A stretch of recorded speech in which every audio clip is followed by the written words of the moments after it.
ce lampadaire de Charleroi, cette rue de Charleroi, ce quartier de Charleroi, la ville de Charleroi, 85% de la Belgique et bien d'autres régions du monde sont alimentées par des câbles produits ici, sur notre site de Charleroi. Parce que la haute tension, ça fait plus de 120 ans qu'on y travaille.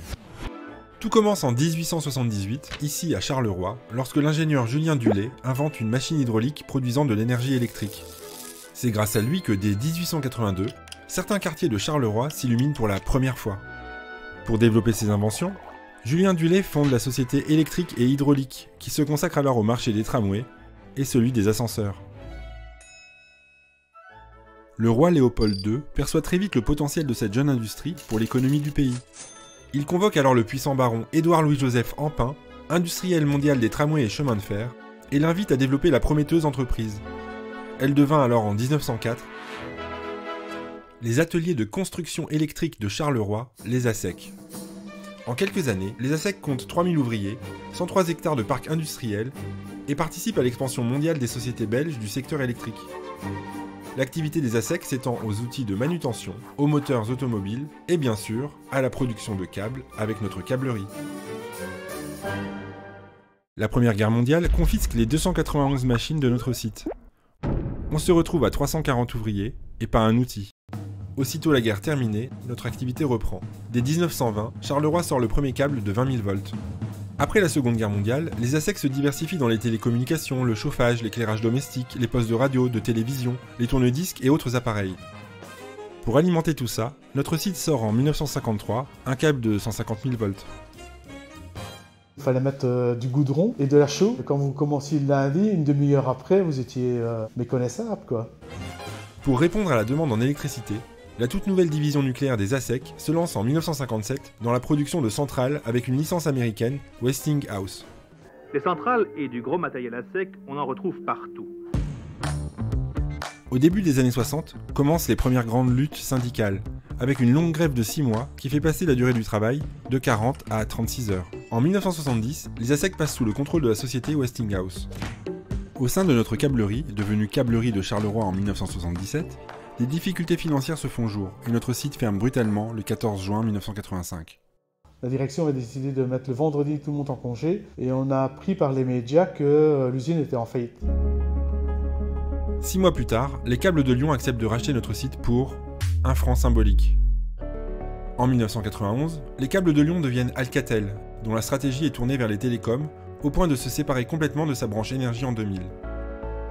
Notre site de Charleroi rejoint alors le groupe Nexans nouvellement créé. Malgré ce nouveau souffle, la production peine à décoller.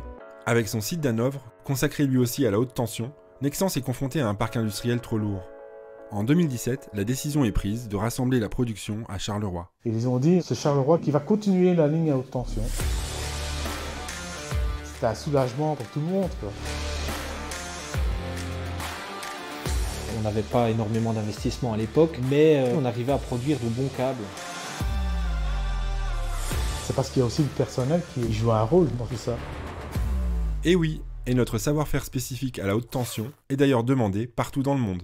J'ai eu la chance de faire partie d'une des délégations qui est partie aux États-Unis sur le site de Goose Creek. J'étais 2 fois à Charleston, 1 fois en Chine. J'en ai connu qui venaient de loin. On avait reçu l'Indonésie. Là, ce qui a été très intéressant, en fait, c'est de voir à quel point ils n'arrivaient pas, eux, à produire des câbles avec de nouvelles machines, alors que nous, l'arme 5, elle date de 1970 ou 1980. Ils n'arrivaient pas justement à utiliser leur écranteuse. Ça a généré en fait une ouverture de l'écran lors de la phase de gainage, une ouverture de la cage. Dans notre langage, c'est cage à poules. C'est comme ça qu'on appelle, hein, les cages à poules. Donc on a refait le montage avec les opérateurs, on a produit 3 câbles. C'est Nexans, hein, donc c'est normal qu'on leur explique. Les anciens nous ont formés comme eux ont travaillé et nous on continue à donner cette formation aux nouveaux. Tous ces petits secrets, tous ces petits savoir-faire perdurent dans le temps.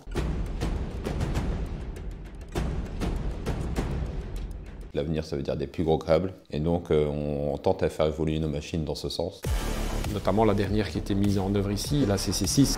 C'est une machine qui permettait de mettre en œuvre 91 fils, puis cette machine elle était upgradée pour passer en 127 fils. La VC6, elle, beaucoup de choses ont été modifiées de sorte à ce qu'elle puisse sortir des câbles plus gros. En partant de la débitrice à la réceptrice, on est sur 3 étages, 480 mètres. On marche beaucoup. Ça va dans l'ascenseur. La grosse différence entre la moyenne tension et la haute tension, c'est la vitesse de production. Quand je suis rentré ici, ce qui me frappait, c'est que j'avais cette image que quand je quittais l'usine et que je revenais le lendemain, eh bien, on était toujours sur le même câble. On travaille toujours pour augmenter cette vitesse en investissant sur les machines. Un câble qui allait à 1,10 m, il va peut-être à 1,35 m maintenant. Le groupe attend de Charleroi que de la haute tension. On est quand même un peu les spécialistes du groupe. Et plus on va monter en niveau de tension, et plus la difficulté va monter. Tout ce que les clients demandent, si on sait leur donner, on leur donne. Il exige beaucoup de notre part, mais bon, on essaye de faire notre possible. Et je pense qu'ils sont assez contents de nous. C'est clairement une relation de partenariat, c'est d'ailleurs pour ça qu'on a eu aussi des investissements en partie financés par les clients.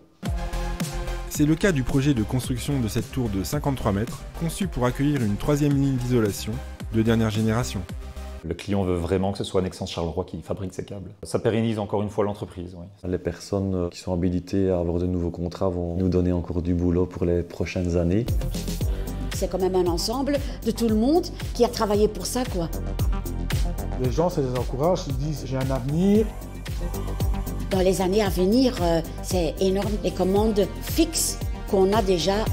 On a la chance d'avoir des gens qui sont fiers de travailler pour le site de Charleroi. Connaissant l'usine, je dis qu'on est capable de réaliser bien des choses. Le château d'eau, c'est quand même la première chose qu'on voit sur le ring. Il a été repeint par des jeunes pour revaloriser la ville de Charleroi. Le château d'eau de Nexans jaune, c'est un monument de repère pour nos visiteurs. Mais dans la fiabilité du réseau, il n'y a pas que le câble qui compte. Après, il y a le raccordement qui joue aussi. On a notre département installation. Nexans a ses propres monteurs.